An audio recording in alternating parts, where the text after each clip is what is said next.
الشیطان الرجیم بسم اللہ الرحمن الرحیم ألم تر إلى الذين يزعمون أنهم آمنوا بما أنزل إليك وما أنزل من قبلك يريدون أن يتحاكموا إلى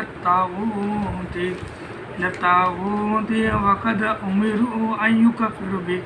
ويريد الشيطان أن يضلهم ضلالا بعيدا۔ کیا آپ نے انہیں نہیں دیکھا جن کا دعویٰ تو یہ ہے کہ جو کچھ آپ پر اور جو کچھ آپ سے پہلے اتارا گیا ہے اس پر ان کا ایمان ہے، لیکن وہ اپنے فیصلے غیر اللہ کی طرف لے جانا چاہتے ہیں، حالانکہ انہیں حکم دیا گیا ہے کہ شیطان کا انکار کریں۔ شیطان تو یہ چاہتا ہے کہ ان کو بہکا کر ان کو دور کر ڈالے۔ اس آیت میں اللہ تعالیٰ ہمارے نبی صلی اللہ علیہ وسلم سے یہ آپس کی گفتگو کرتے ہوئے بتا رہے ہیں کہ آپ نے انہیں نہیں دیکھا کہ جو لوگ یہ دعویٰ تو کرتے ہیں کہ یہ جو قرآن مجید اتر رہا ہے ہمیں اس پہ ایمان ہے، اور جو پچھلی جو کتابیں اتری ہیں آسمانی ہمیں ان پر بھی ایمان ہے، لیکن جب ان کے درمیان کوئی مسئلہ پیش آ جاتا ہے تو وہ عدالت میں جانے کے بجائے یہودیوں کے جو بڑے بڑے سردار ہیں ان کے پاس جا کر اپنے فیصلے کرواتے ہیں۔ ان سے جب بھی کہا جائے کہ اللہ تعالیٰ کے کلام اور رسول اللہ صلی اللہ علیہ وسلم کی طرف آؤ تو آپ دیکھ لیں گے کہ یہ منافق آپ سے منہ پھیر کر رک جاتے ہیں۔ جب ان سے کہا جاتا ہے کہ جب تمہارے درمیان کوئی اختلافات ہے، کوئی پریشانی ہے، کوئی مصیبت ہے تو عدالت میں جایا جائے یا نبی صلی اللہ علیہ وسلم کے پاس ان کی سنت کے مطابق، شریعت کے مطابق فیصلہ کروایا جائے تو وہ اس سے رک جاتے ہیں، بلکہ اپنے سردار کے پاس جا کے فیصلہ کرواتے ہیں۔ اور پھر جب ان پر ان کے کرتوت کے باعث کوئی مصیبت آ پڑتی ہے تو پھر یہ آپ کے پاس آ کر اللہ تعالیٰ کی قسمیں کھا کر کہتے ہیں کہ ہمارا ارادہ تو صرف بھلائی اور میل ملاپ کا تھا، کہ ہم جو وہاں گئے ہیں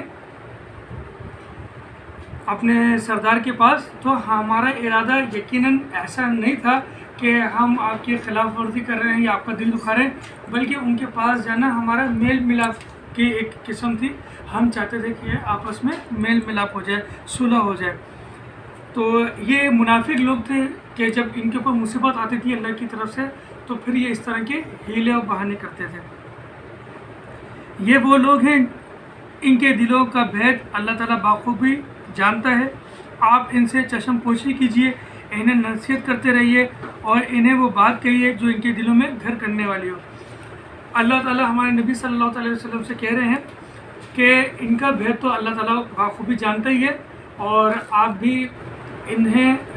غلطیوں کو ظاہر رکھتے ہوئے، ان کی غلطیوں کو مانتے ہوئے انہیں واعظ اور تبلیغ کرتے رہیے، اور انہیں جو دین کی بات ہے وہ بتاتے رہیے جو ان کے دلوں میں گھر کرنے والی ہو۔ ہم نے ہر رسول کو صرف اس لیے بھیجا کہ اللہ تعالیٰ کے حکم سے اس کی فرمان برداری کی جائے، اور اگر یہ لوگ جب انہوں نے اپنی جانوں پر ظلم کیا تھا آپ کے پاس آ جاتے اور اللہ تعالیٰ سے استغفار کرتے تو رسول بھی ان کے لیے استغفار کرتے تو یقیناً یہ لوگ اللہ تعالیٰ کو معاف کرنے والا اور مہربان پاتے۔ اللہ تعالیٰ ہمارے نبی صلی اللہ علیہ وسلم سے اس آیت میں ارشاد فرما رہے ہیں کہ ہم نے جتنے بھی نبی بھیجے، رسول بھیجے، صرف اس لیے بھیجے کہ وہ اللہ کے رسول کی فرمان برداری کریں۔ اللہ کے رسول کی فرمان برداری کرنے کا مطلب یہ تھا کہ خود براہ راست اللہ تعالیٰ کی فرمان برداری کرنا۔ جس نے رسول کی اطاعت کی اس نے اللہ کی اطاعت کی، لیکن جب انہوں نے اپنی جانوں پہ ظلم کیا یعنی کہ نافرمانی کی اور رسولوں کو اور پیغمبروں کو چھوڑ دیا اور ان کا ساتھ نہ دیا، ان کی فرمان برداری نہ کی، اللہ کی آیتوں کا انکار کیا، تو اب ان کو چاہیے کہ یہ آپ کے پاس آ جاتے، یعنی کہ جو یہودیوں کے درمیان جب اختلافات یا کوئی پریشانی جب آ جاتی تو وہ یہودیوں کے سرداران کے پاس جاتے تھے، نہ کہ آپ صلی اللہ علیہ وسلم کے پاس آتے، نہ کہ عدالت جاتے۔ تو اللہ تعالیٰ کہہ رہے ہیں کہ اب اگر یہ ابھی بھی آپ کے پاس آ جائیں اور استغفار کریں اور خود بھی اللہ کی بارگاہ میں استغفار کریں تو یقیناً یہ اللہ تعالیٰ کو مہربان پائیں گے، معاف کرنے والا پائیں گے۔ اگر خود بھی استغفار کرتے تو بھی اللہ تعالیٰ ان کی توبہ قبول کر لیتا ہے. لیکن نبی صلی اللہ علیہ وسلم کے پاس جو کہا کہ آپ کے پاس بھی آ جاتے ہیں تو وہ اس لیے کہ آپ کے پاس اس لیے آ جاتے کہ انہوں نے جو آپ کو چھوڑ کر آپ کی جو فرما برداری نافرمانی جو کی تھی تو اس کا ازالہ بھی ہو جاتا. اور جب آپ ان کے لیے بھی استغفار کرتے تو یقیناً آپ کی دعا اللہ تعالیٰ جلدی قبول کرتا. تو اللہ تعالیٰ ان سب کو معاف کر دیتا جو آپ کے پاس آ کر خود بھی استغفار کرتے اور آپ سے بھی اپنے لیے استغفار کرواتے. سو قسم ہے تیرے پروردگار کی یہ مومن نہیں ہو سکتے جب تک کہ تمام آپس کے اختلافات آپ کو حاکم نہ بنا لیں، آپس کے اختلافات میں آپ کو حاکم نہ مان لیں. پھر جو فیصلے آپ ان میں کر دیں ان سے اپنے دل میں کسی طرح کی تنگی ناخوشی نہ پائیں اور فرما برداری کے ساتھ قبول کر لیں. اللہ تعالیٰ قسم کھا کے کہہ رہے ہیں اس بات کی کہ وہ مومن نہیں ہو سکتا جب تک کہ آپس کے اختلافات میں نبی صلی اللہ علیہ وسلم کو اپنا حاکم نہ مان لیں اور جو حکم ہمارے نبی صلی اللہ علیہ وسلم صادر کر دیں اور اس کو خوشی سے مان لیں. اگر اس میں وہ تنگی دکھائیں، ناخوشی دکھائیں تو یہ نافرمانی ہوگی، نبی صلی اللہ علیہ وسلم کے شان میں گستاخی ہوگی. اگر وہ آپ سے محبت کرتے ہیں، آپ کو اپنا حاکم مانتے ہیں تو جو فیصلہ آپ کریں گے اس کو خوش دلی سے قبول کریں گے. ابھی ہمارے نبی صلی اللہ علیہ وسلم تو ظاہری طور پر موجود نہیں ہے. اب جو اگر کوئی اختلافات ہو جاتا ہے تو اب نبی صلی اللہ علیہ وسلم کو حاکم کس طرح سے مانا جائے گا کہ ہمارے نبی صلی اللہ علیہ وسلم نے جو قرآن اور جو سنت جو شریعت نافذ کر دی ہے اس کے تحت انصاف کیا جائے گا، اس کے تحت فیصلہ کیا جائے گا اور اس کے تحت جو فیصلہ ہوگا دونوں فریقین کو لازم ہے کہ اس کو خوش دلی سے مانے. اگر وہ نبی صلی اللہ علیہ وسلم کی اطاعت کرنے والوں میں سے ہیں، اگر نبی صلی اللہ علیہ وسلم کو چاہنے والوں میں سے ہیں تو اس شریعت کے مطابق جو فیصلہ ہوگا اس کی فرما برداری کریں گے. اور اگر ہم ان پر یہ فرض کر دیتے کہ اپنی جانوں کو قتل کر ڈالو یا اپنے گھروں سے نکل جاؤ تو اسے ان میں سے بہت ہی کم لوگ بجا لاتے. اگر یہ وہی کریں جس کی انہیں نصیحت کی جاتی ہے تو یقیناً ان کے لیے بہتر ہے اور زیادہ مضبوطی والا ہے. اللہ تعالیٰ اس آیت میں یہ بتا رہے ہیں کہ اگر یہ آپ کو حاکم نہ مانے اور شریعت کے مطابق یہ فیصلہ نہ مانے تو اللہ تعالیٰ پھر اگر ان کے اوپر یہ فرض کر دیتا کہ اپنی جانوں کو قتل کر دو. اگر کوئی اختلاف ہو گیا اور اس میں سے ایک حق پر ہے اور ایک باطل ہے تو باطل کے جو کیا جاتا کہ تم اپنے آپ کو قتل کرو تو بہت ہی کم لوگ اس کو مانتے کیونکہ یہ بہت سختی تھی اللہ تعالیٰ کی طرف سے. اور اللہ تعالیٰ کہہ رہے ہیں کہ اللہ تعالیٰ اتنا سخت نہیں ہے، اللہ تعالیٰ بہت غفور رحیم ہے تو تم اس سخت عمل کو نہیں کر سکتے. تو اللہ تعالیٰ نے تمہارے لیے جو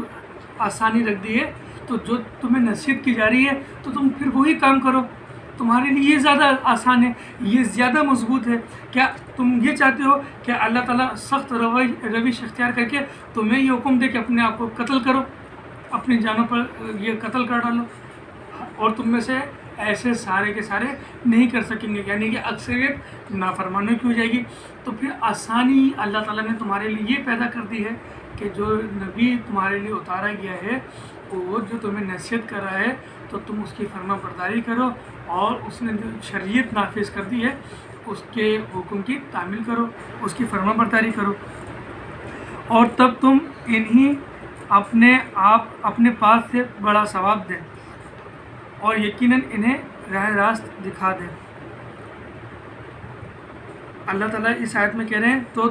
ہم ان کو پھر بڑا ثواب دیں گے اور ان کو راہ راست دکھا دیں گے اگر یہ شریعت کے مطابق چلتے ہیں، اللہ تعالیٰ کی آیتوں کو مانتے ہیں، اللہ تعالیٰ کے حکم کو اور نبی صلی اللہ علیہ وسلم کے حکم کو مانتے ہیں، اس کی شریعت کو مانتے ہیں تو پھر اللہ تعالیٰ ان کو ثواب بھی دیں گے اور ان کو راہ راست بھی دکھائیں گے. اور جو بھی اللہ تعالیٰ کی اور رسول اللہ صلی اللہ علیہ وسلم کی فرما برداری کرے وہ ان لوگوں کے ساتھ ہوگا جن پر اللہ تعالیٰ نے انعام کیا ہے، جیسے نبی اور صدیق اور شہید اور نیک لوگ اور بہترین رفیق ہیں. اللہ تعالیٰ نے اس بات کو اور واضح کے ساتھ بتائیے مومنوں کو، مسلمانوں کو اور تمام عالمین کے لوگوں کو کہ جو بھی اللہ تعالیٰ کی اور رسول اللہ صلی اللہ علیہ وسلم کی فرمان برداری کرے گا تو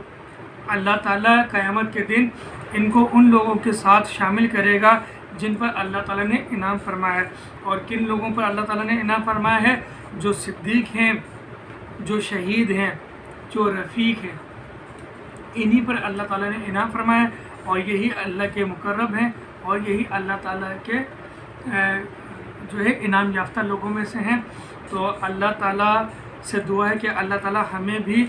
اپنے احکام کی فرما برداری کرنے کی اور نبی صلی اللہ علیہ وسلم کی شریعت پر عمل کرنے کی ہمیں توفیق عطا فرمائے۔ آمین۔